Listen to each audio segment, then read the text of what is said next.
There's a type of person people feel instantly comfortable around. The one they text when things fall apart. The one who listens without judgment, gives advice at 2 a.m., remembers the small things, makes everything feel safe, easy to talk to, easy to trust, easy to be around, and somehow never the one chosen. If you've ever been told you're amazing, you're different, you're going to make someone so happy one day by the person who didn't pick you, stay with me, because what I'm about to explain will change how you see this pattern. Let's start with what this isn't. You're not unattractive. You're not too nice. You're not missing something everyone else has.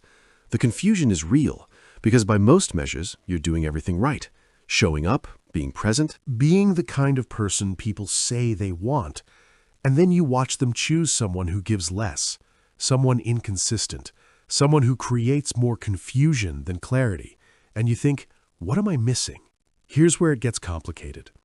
There's a psychological difference between someone feeling safe with you and someone feeling desire for you, and those two things don't always grow the same way. Psychologist Robert Sternberg identified 3 components of love: intimacy, passion, and commitment. Intimacy is closeness, feeling understood, supported, emotionally seen. Passion is different. It's activation, a pull that doesn't feel entirely settled.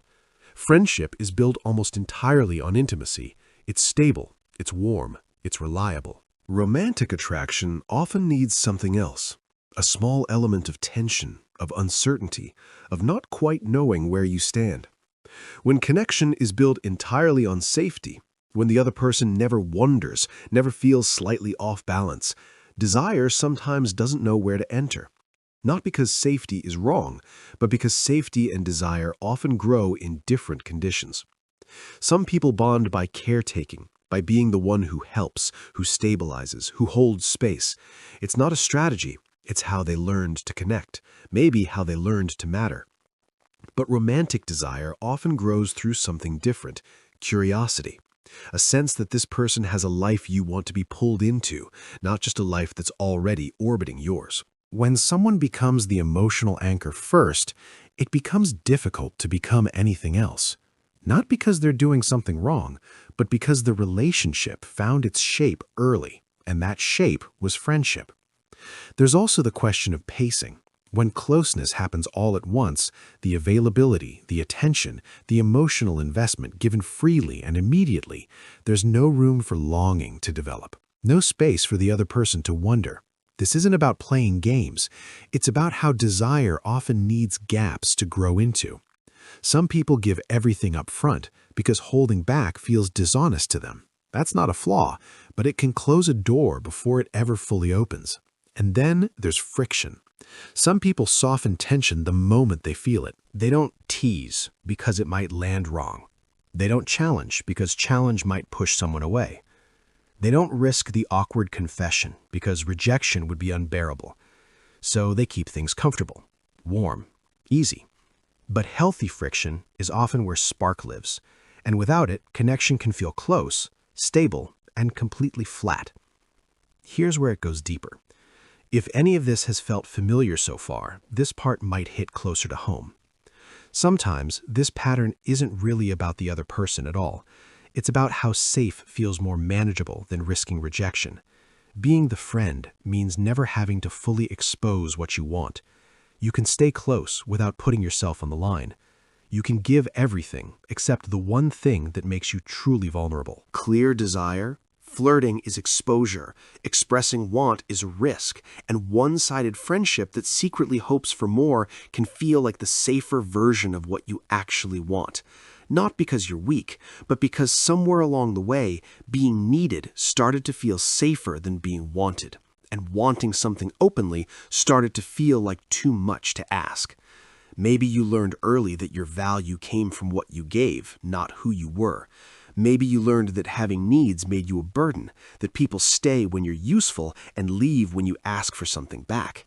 So you built a version of connection that never asks, that gives endlessly, that earns closeness through caretaking instead of risking it through honesty. That's not a flaw. That's a pattern that made sense once. A way of staying close without ever being truly vulnerable. And the hardest part? It's rarely a one-time thing. Different people, different years, same ending.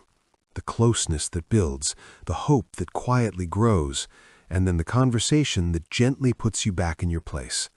I mean so much to me. I just don't see you that way. I don't want to lose you. And you nod. You say you understand. You stay friends, or try to, while grieving something that never officially existed. That's the cruelest part. There's no breakup, no closure, just a slow realization that it was never going to happen, and you're left holding feelings you were never invited to have. After a while, you stop trusting your own hope. You assume every connection will end here. You brace for it before you even arrive, which makes you more cautious, more careful, more likely to end up exactly where you expect it. The pattern doesn't just repeat, it reinforces itself. Here's what's worth sitting with. Being the person others feel safe with is not a weakness. It's rare. It's meaningful. It's something most people want and very few actually find. But safety and desire aren't the same thing. And the version of connection that care takes, that gives endlessly, that never asks, that version might be protecting something, not the relationship, something older. The part that learned wanting was dangerous, that asking meant losing, that being chosen was something that happened to other people. That's a reasonable response to a world that once made desire feel like too much. But it's worth asking honestly, what if the pattern isn't about not being enough? What if it's about hiding the part that wants?